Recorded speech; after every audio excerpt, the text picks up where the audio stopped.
Welcome back. It's the Dark Reading News Desk, live from Black Hat USA in Las Vegas. I'm Sara Peters, and my next guests are Senior Analyst with Ovum, which is part of Informatech, Eric Parizo, and Tanner Johnson, who is Senior Cybersecurity Analyst with IHS Markit, also part of Informatech. Gentlemen, thank you so much for being here. Hi, Sarah. Thank you. It's great to be here. Thank you for having us. My pleasure. Eric, I'm going to start with you. I'm hoping you can give us the inside scoop and dish a little bit about one of our favorite companies, Symantec, because the CEO, Greg Clark, just stepped down recently, and now there's a rumored deal related to Broadcom. What's going on at Symantec? Tell us what you know. Wow, so that is a very timely question. As you know, Greg Clark stepped down as CEO back in May. Richard Hill took the reins at Symantec, becoming the 6th CEO for Symantec in about 10 years. So obviously they've endured a lot of change during that time. More recently, we've heard rumors about a potential acquisition of Symantec by Broadcom, the hardware company, and even more recently, as in the last 24 hours or so, we've heard that that deal may actually happen and perhaps be limited to just the Symantec enterprise business, not necessarily the consumer business. So once again, it could really lead to a tumultuous period of change for Symantec, really just when they were getting things together strategically, unifying their product portfolio and putting a great go-to-market strategy out there. So I am very skeptical about a Symantec Broadcom deal and whether it will ultimately lead to success should it happen. Skeptical, so you're not skeptical that it's going to happen. You're skeptical about how it's going to go for Symantec and for the rest of us. At the risk of making this interview very dated very quickly, I will say that supposedly the deal is likely to be announced essentially any time now, and we've heard pretty strong rumors that it could happen.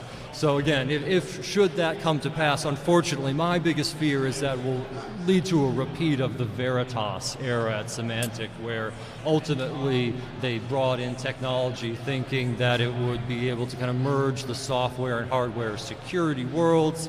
It never really worked out that way, and so it didn't lead to success. And there was a similar story that happened with McAfee as well when it was acquired by Intel. They had a similar thinking that also didn't work out. So again, very skeptical about how it could lead to success for Symantec. Okay, more to see there. Tanner, let me move to you because you're a big IoT guy. Yes, ma'am. Around here, we're still trying to wrap our brains around it, simply because this audience is so cyber focused still, and a lot of the things that we don't understand about IoT or don't get right about IoT, I think, are derived from the fact that IoT requires us to understand something about the physical systems, right? So what is it? What are the main things that we just don't quite grasp? It's a wonderful question. Part of the challenge is that we get tied up in we trip over our own nomenclature.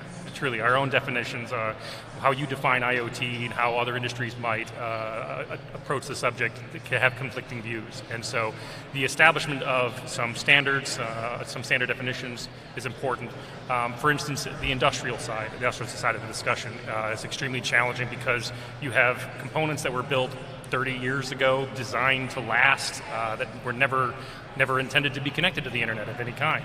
The only way to get access was to having a physical, tangible connection to the intranet inside. Well, now we're popping all these little IoT devices for efficiency and management and monitoring on these pieces of equipment, and without taking into consideration the respect for the difficulties and the cybersecurity risks that are introduced by such an undertaking. It's an interesting time.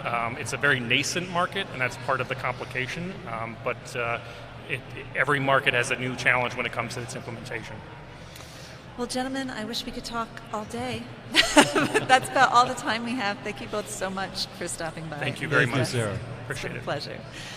That was Eric Parizo and Tanner Johnson. Don't move, Black Hat fans. Stay with us here at darkreading.com/DR News Desk and see what's coming to the stage next by following the DR News Desk hashtag on Twitter. More for Black Hat coming up after this.